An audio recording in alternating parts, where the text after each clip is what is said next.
So in this video, I'll be showing how to make a 5-minute redstone clock, a 10-minute redstone clock, all the way up to a 1-hour redstone clock, and even more if you keep adding modules. Let's begin first by explaining this first clock here. This is a 5-minute timer. Now it's also automated. So what happens is, as it takes items from the hopper, it puts it into this dropper here, which sends the item onto this pressure plate, which then immediately goes and sends out a signal to the piston or whatever you're planning to power. After 5 minutes, the item despawns. This torch will then change state.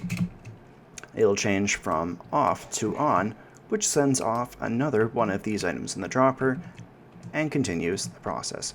So let's demonstrate that here. Now, because I am just demonstrating this part here, I have the top block off. If you do not have this block on top, there is a possibility that your item may pop out. So let me just push that down here first to prevent that from happening. So you see the signal is all extended, everything, and that torch is out. Now if we go in here, there you have it. So every single time the item despawns, it sends out a pulse, and you have this result. Let's say that you don't want it automated. Then what? Well, it's actually a very simple process. Same mechanism as the other, except in this case, you have a button on the back. You press the button, it sends out an item, and there you have it. The moment that that item disappears, the signal ends, and I, on my part, find this very useful as a replacement for comparators. On my part, for example, in my Brotherhood of the Craft BotC server, I find it extremely useful when starting up the clocks for my item sorter. It's also useful for many other farms as well, although I do prefer to use this automated one for things like melon and pumpkin farms. Now, what if you wanted it to be 20 minutes long? I really like this one, but it only works if it's outside.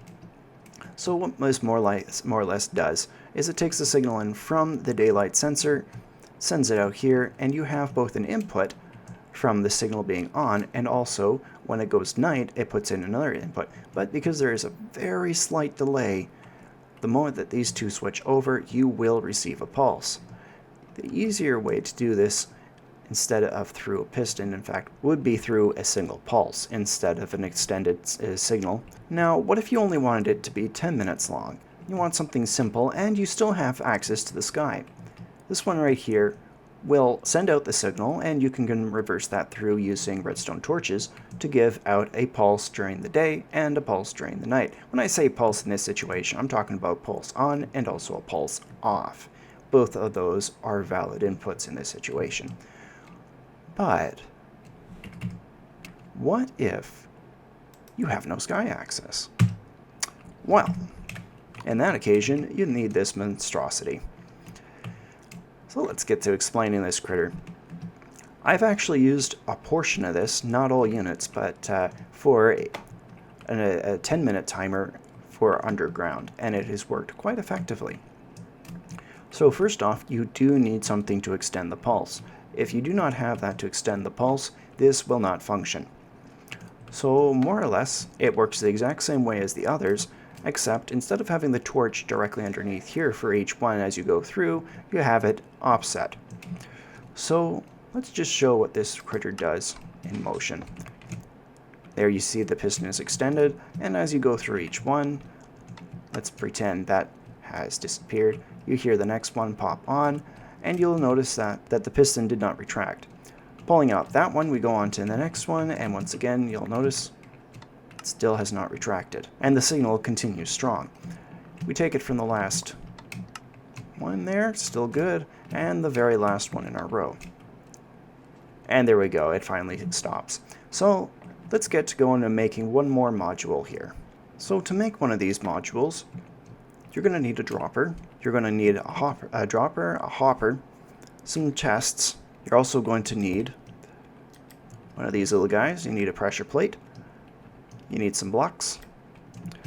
You need some repeaters and some redstone. That's pretty much all you need. Now this particular clock does need items to function. What I like to use is items that I really don't care about, or sticks. Sticks are an excellent resource to use in this particular occasion because no matter what, you can always get more sticks. So let's get to building. To begin this, we're going to start off first by putting that block right there because we're going to need it eventually anyways.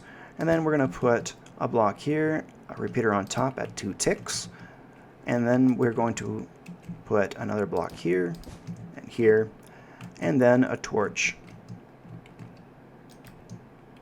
I forgot to mention the redstone torch. You're going to need a redstone torch there. So far, so good.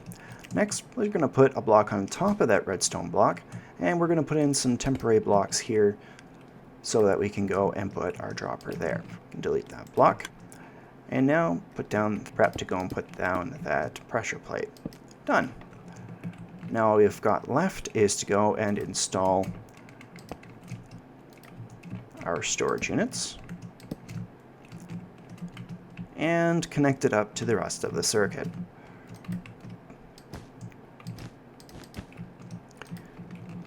Now you really do need these repeaters in place. This is required in order to prevent feedback. Eventually you will need another repeater in this as you grow it farther. So if you really needed a very long clock, for example, I would not doubt that you would need, what are we at right now? We're at 10 minutes, 20 minutes, we're at 30 minutes. So I'd say at 1 hour you would need another one of these. At 2 hours you would need 4, maybe even 6 of these to continue it going. And even at the ends, I would suggest adding on more pulse extenders just to make sure that your pulse is still functioning correctly. So that's all there is really to this particular clock. So if you guys liked the episode, or this particular video I should say, please leave a like. If you want to see more on my subscribe. Thank you guys all for watching the second video I have ever made for the Redstone Scholar. See you guys.